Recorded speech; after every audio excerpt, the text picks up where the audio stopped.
Hello guys! Eto na yung comparison ko ng Origo, M1 at TDD4642. Titignan natin kung gaano sila kalakas. Unahin natin dito kay Origo. Marami na nagre-request nito. Kaya pasensya na't ngayon lang po ito natuloy dahil ngayon lang ito nagka-stocks. 50 watts po ang kine-claim ng Origo. Pero tignan nyo dito sa ating actual. Single bulb lang po yung pinapagana natin dito. Yan po yung white. At eto naman po yung yellow. Parehas lang po sila ng wattage. Katulad po ng marami. Kapag mixed light na po or combo light na po ang pinapagana, ito po ay bumababa. Bumababa ang wattage nito. Dito mapapatunayan natin na hindi umaabot ng 50 watts ang Origo. Ito ay 15 watts lang per bulb. Marami na akong nagdaan na test about sa M1. Pero at least dito sa ilaw na to, totoo ito sa wattage nito. Ito ay 15 watts lang per bulb. Kaya sa dalawang bulb, ito'y umaabot na 30 watts. Yun yung total wattage ng M1. At dito naman sa TDD4642. Boss, top speed, pasensya na po nagtagal. Ang wattage ng TDD4642 ay umaabot ng 21 watts. Yan po ay sa 14.5 volts na supply. Kagaya ng mga nagdaan na MDL. Ito po ay nasa 14.5 volts. Ito po ang pinakamataas at dahil ito po ay umabot ng 21 watts per bulb. Single bulb lang po yung pinapagana natin dito. Compare naman natin yung light output ng tatlong driving light. Umpisa tayo dito. Ito ang TDD4642 at ang M1. Ito yung comparison nila sa white light. At ito naman yung yellow light. Kung mapapansin ninyo, mas matingkad yung kulay ng M1. Pero mas malapad naman ang sa TDD. Ito naman yung comparison ng TDD versus Origo. Ito yung kanilang white light. Kung mapapansin ninyo, or mas matingkad ng konti ang ilaw ni Origo. Pati dito sa yellow light, matingkad din ang kulay ng Origo compared kay TDD, kahit 40 watts ito. At lastly, ito yung comparison ng M1 at ng Origo. Ito yung white light ng dalawa. M1 yung nasa ibabaw at Origo yung nasa ilalim. Sa power supply natin, pareha silang 30 watts. Pero may pagkakaiba sila sa ilaw. Mas maliit ng konti yung binubugang ilaw ng M1. At mas malapad naman yung binubugang ilaw ng Origo. Pero mas malamlam ito compared kay M1 na mas focus yung ilaw. Mas makikita natin yung power light output ng mga to mamaya sa ating lux meter. Doon ito magkakatalo kung sino talaga ang mas maganda at sino ang mas maliwanag. Pero check nyo muna. Yung liwanag, pag mixed light na, yung pinagana. Ito ulit yung Origo at M1. Ganito kalaki ang pinagkaiba nung dalawa. Pinantay ko sa gitna yung ilaw nila. Kaya dito mas makikita nyo ang diferensya sa laki ng ilaw. Pero ano ang pipiliin nyo? Ang sakto lang na maliit na M1 pero maliwanag? O malaking Origo pero medyo malamlam ang liwanag? Dito sa lux meter, magkakaalaman kung sino talaga ang maliwanag. Start ko yung test natin. Dito kay Zenlo M1. Ito yung 30 watts. At ipapakita ko sa inyo kung gaano kalayo yung ating lux meter. Base sa ating lux meter, ito ay umaabot ng 3,000 lux.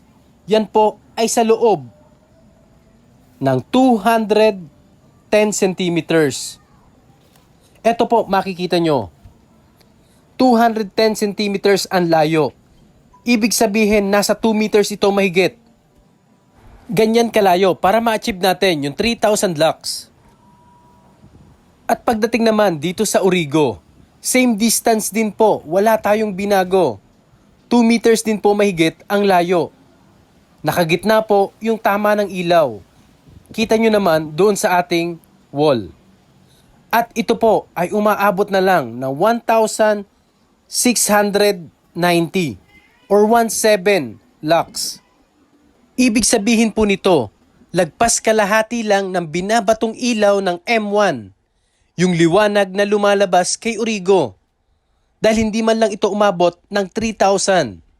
Ganun po ito kahina or kalakas. At pagdating naman po dito kay TDD 4642, sa same distance po na 2 meters mahigit, ito po ay umaabot na lang ng 1,830 lux. Yan po ang kayang i-generate na liwanag ng TDD dito sa ating sensor. Ito na po ang road test ng TDD. Ang orientation po nito, yellow light po ang low nito. Yan po ang itsura ng yellow light kapag magkapatong ang ilaw nito. Ganyan po siya kaliwanag. At ito naman po yung white light niya. 3 wires lang ito. Isang yellow at isang white. Yun lang po yung orientation ng ilaw na to.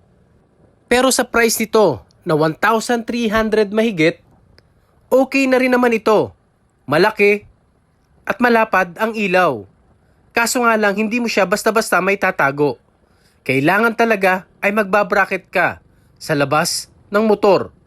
Dahil sa laki nito, hindi siya ganun kadaling isingit sa mga gilid or ilalim ng motor na kakabitan.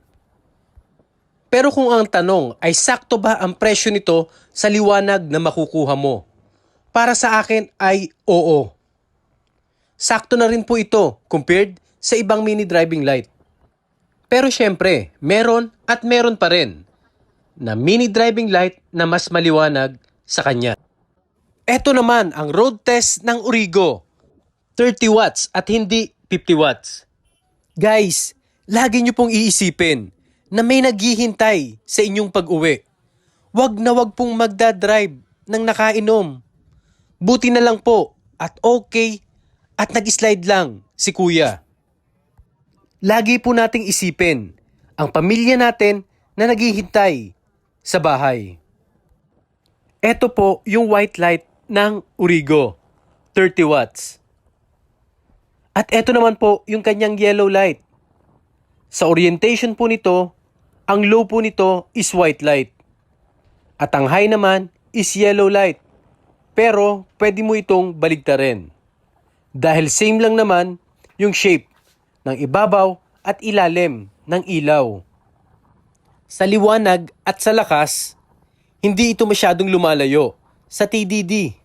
Halos same lang po ang liwanag na binubuga nila dahil 1,000 lumens lang naman yung diferensya nung dalawang ito.